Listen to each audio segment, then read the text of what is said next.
Football বিশ্বকাপ দেখা কি হারাম? এখানে আপনারা অনেকেই আছেন, বিশ্বকাপ ফুটবলের খোঁজ খবর রাখেন, আর অনেক আসামি আছেন যারা খেলা দেখেন। আছে কিনা?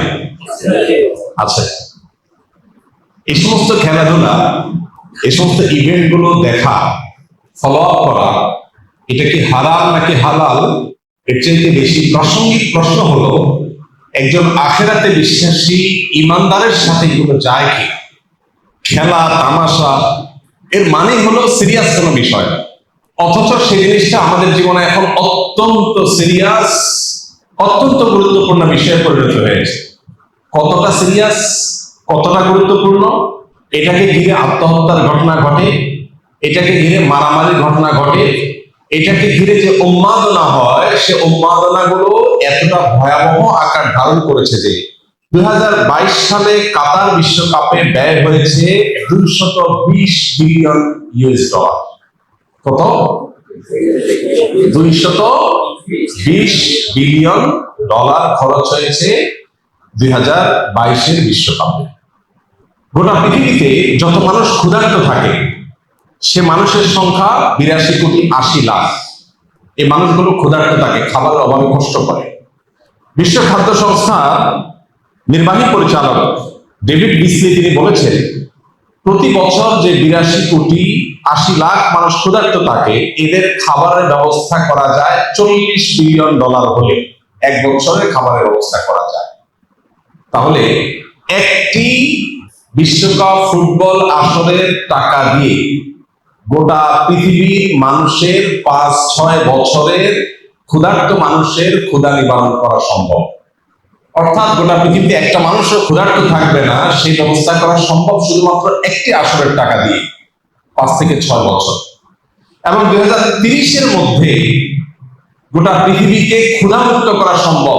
এই 82 কোটি মানুষের সম্পূর্ণ খাদ্যের স্থায়ী ব্যবস্থা করা সম্ভব যদি শুধুমাত্র একটি ফুটবল বিশ্বকাপ আসরের টাকা দিয়ে দেওয়া হয়।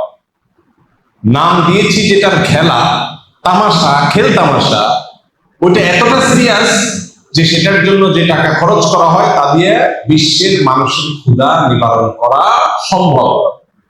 প্রিয় ভাইরা আমার, এই উন্মাদনা আমাদের দেশকে যে পরিমাণ গ্রাস করছে, খেলছে একজন, জিতলেও সে পুরস্কার পাবে, টাকা পাবে, হারলেও সে পুরস্কার পাবে, টাকা পাবে। আমার জিতও নাই, হারও নাই, কিন্তু আমি লাফাচ্ছি, আমি সিরিয়াস হয়ে যাচ্ছি, আমি হার্ট হয়ে যাচ্ছি। এর চেয়ে বড় হাস্যকর, এর চেয়ে বড় দুর্ভাগ্যজনক, এর চেয়ে বড় অযৌক্তিক কাজ পৃথিবীতে আর কি?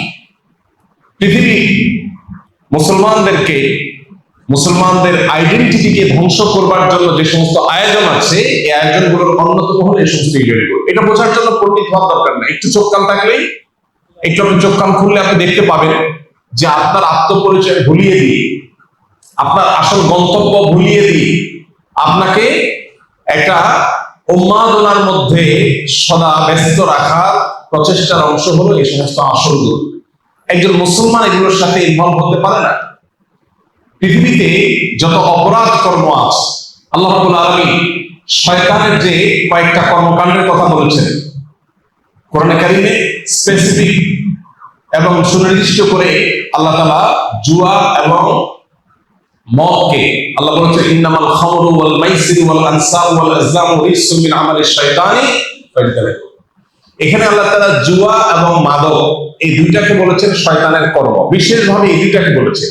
আর এই সমস্ত খেলাকে কেন্দ্র করে মাদক এবং জুয়ার সবচেয়ে বড় আসর বিশ্বব্যাপী বসে থাকে।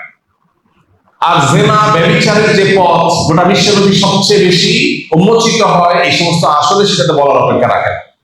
একজন মুসলমান যে আখিরাতে বিশ্বাসী, জান্নাতে বিশ্বাসী, আল্লাহতে বিশ্বাসী, তার বেঁচে থাকার জন্য তো বহু বিনোদনের ব্যবস্থা ইসলাম রেখেছে। দাম্পত্য জীবনে স্বামী স্ত্রীর সুসম্পর্ক, এটা মানুষের বেঁচে থাকার প্রয়োজনে। আল্লাহ বলেছেন, লিতাসকুনু ইলাইহা, আদম আলাইহিস সালামের জন্য হাওয়াকে তৈরি করেছেন যাতে করে একে অন্যের মাধ্যমে প্রশান্তি লাভ করতে পারে, ভালো সময় কাটে, মানসিক সুখ হয়। আল্লাহ তাআলা আমাদেরকে যে পরিবার দিয়েছেন, এই পরিবারটা আমাদের কাছে বড় উপভোগ্য। আমাদের মায়ের মমতা আমাদেরকে আনন্দিত করে, পরিতৃপ্ত করে। সন্তানকে আদর করে মা পরিতৃপ্তি পায়, বাবার স্নেহ সন্তানকে আনন্দিত করে, আবার সন্তানের শ্রদ্ধা বাবাকে আনন্দিত করে। ভাই বোনের মধ্যে, পরিবারের মধ্যে সুখের সময় কাটানো মানুষকে আনন্দিত করে। মুসলমানের আনন্দের তো বহু উপলক্ষ আছে। ওদের পরিবার ব্যবস্থাপনা ভেঙে পড়েছে, ওদের পরিবার ধ্বংস হয়ে গেছে, ওদের কারোর সাথে কোনো সম্পর্ক নেই, তাদের স্বামী স্ত্রীর মধ্যে রিলেশন নেই, তাদের সবকিছু প্লাস্টিকের সম্পর্ক। তাদের জন্য এই সমস্ত আসরগুলো সান্ত্বনা বা মানসিক সুখের কারণ হতে পারে। মাদক আর জুয়ার মধ্যে ডুবে থেকে তারা সাময়িক আনন্দ পাওয়ার চেষ্টা করতে পারে। আপনার জন্য তো এটা মানায়, মুসলমানের সাথে কিন্তু যায় না। আমাদের দেশে যে পরিমাণ জুয়া এর প্রচলন শুরু হয়েছে, প্রতি বছর ফুটবল বিশ্বকাপকে কেন্দ্র করে, ফুটবল ক্রিকেটকে কেন্দ্র করে বড় বড় মনিটরে দেশের প্রত্যন্ত অঞ্চলে খেলা দেখাবার যে ব্যবস্থা হয়, সেখানে রীতিমতো গ্রামের ছেলে মেয়েরা এখন জুয়া এবং বাজি ধরাধরি করছে এবং নিঃস্ব হয়ে যাচ্ছে। গত কয়েক বছর আগে ক্যাসিনোর কাণ্ডে বহু কোটিপতি লাখপতি রাস্তার ভিখারি হয়ে গেছে, এটা নিয়ে বহু নিউজ হয়েছে, অনেক রতি মহারতি গ্রেপ্তার হয়েছে, আপনারা জানেন। অথচ অনলাইন জুয়া এটা আজকে পকেটে পকেটে ঢুকায় দেওয়া হচ্ছে। যে জুয়ার বিরুদ্ধে আমাদের সরকার এবং প্রশাসন সংগ্রাম করে চলছে, যে জুয়ার থাবা থেকে সমাজকে বাঁচাবার চেষ্টা করছে, সেই জুয়া আমাদের দেশে সবচেয়ে বেশি প্রবেশ করে স্পোর্টসের হাত ধরে, তথাকথিত খেলাধুলার হাত ধরে। যতগুলো খেলাধুলার আসর হয়ে থাকে, অনলাইন ইভেন্ট হয়ে থাকে, এগুলোকে ঘিরে আমাদের তরুণদের মধ্যে, যুবকদের মধ্যে জুয়ার আদান প্রদান এবং জুয়া খেলার টেন্ডেন্সি এটা ব্যাপকভাবে বাড়ছে।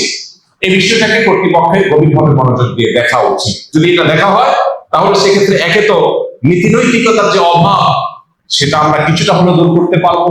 যদি আমরা এই উন্মাদনা থামাতে পারি, তাহলে আমাদের তরুণদের মধ্যে যে বহে যাওয়ার প্রবণতা, সেটা কিছুটা হলেও কমানো যাবে। জুয়ার যে প্রবণতা, সেটা কিছুটা হলেও কমানো যাবে। তরুণদের মধ্যে যে উচ্ছৃঙ্খলা, কিশোরদের মধ্যে যে উন্মাদনা, কিশোর গ্যাংয়ের মতো অপরাধ প্রবণতা বাড়ছে, যা খুশিটা করা, হেয়ালিপনা করার প্রবণতা তাদের মধ্যে বাড়ছে, এটা কিছুটা হলেও কমানো যাবে যদি তাদের মধ্যে দিন চেতনা জাগ্রত করা যায়। আর পশ্চিমাদের তৈরি এই সমস্ত বস্তা পচা সস্তা কৃষ্টি কালচার থেকে যদি সমাজকে বাঁচাবার ন্যূনতম চেষ্টাও করা যায়। কিন্তু কি সময় কার কথা, দুর্ভাগ্যজনক বিষয়, অনেক নামাজি কালামী মানুষ এই সমস্ত খেলাধুলার খোঁজ খবর রাখে। ভাইরা আমার, আমরা আসুন তওবা করি, আল্লাহর কাছে জবাবদিহি করতে হবে। কোরআনে কারীমে সূরা মুমিনুন 18 নম্বর পারার প্রথম সূরা, আল্লাহ তাআলা এই সূরাতে বলেছেন, জান্নাতুল ফিরদাউসের অধিকারী হবে যে মানুষেরা, যারা আল্লাহর কাছে কিয়ামতের দিন সফল ঈমানদার হিসাবে উঠবে, সার্থক মুমিন হিসাবে আল্লাহর সামনে হাজির হবে। তাদের বৈশিষ্ট্য হলো ওয়াল্লাযীনা হুম আনিল লাগবি মুরিদুন, যারা অহেতুক ক্রিয়াকর্ম থেকে বেঁচে থাকবে। নবীজি সাল্লাল্লাহু আলাইহি ওয়াসাল্লাম বলেছেন, মিন হুসনি ইসলামিল মারই তারকুহু মা লা ইয়ানি, একজন মানুষের ইসলাম সুন্দর হবে যখন সে অহেতুক অনর্থক কাজ পরিহার করবে। অনর্থক কাজ করে সে কখনো ভালো মুসলমান হতে পারে না। এই জন্য ভাই, খেলাধুলা যেটা আমার পার্থিব কোনো উপকার বয়ে আনছে না, আখিরাতের কোনো উপকার তো নাই, এরকম একটা অহেতুক কাজের পেছনে শত সহস্র হাজার হাজার ঘন্টা বরবাদ করা, এই উন্মাদনার পেছনে লক্ষ লক্ষ কর্মঘন্টা ধ্বংস করা, আমাদের শিক্ষা, আমাদের কর্ম, আমাদের অর্থনীতি, আমাদের সবকিছুর জন্য যেটা ধ্বংসাত্মক, যেটা আপাত দৃষ্টিতে কোনো উপকারিতা নেই বললে চলে, এরকম একটা উন্মাদনার পেছনে একটা জাতির বড় অংশ ঝাঁপিয়ে পড়বে, সে দুর্ভাগ্যজনক বিষয় কিছুই না। এই জন্য এটা থেকে ফেরাবার জন্য সেরকম সত্যিকারের দেশপ্রেমিক, সত্যিকারের উম্মাহ প্রেমিক, সত্যিকারের দেশের মানুষের কল্যাণ চায়, এরকম মানুষ আমাদের সমাজে খুব বেশি নেই। আল্লাহ তাআলা সেই মানুষগুলোকে তাদের কাজটা করার তৌফিক দান করুন।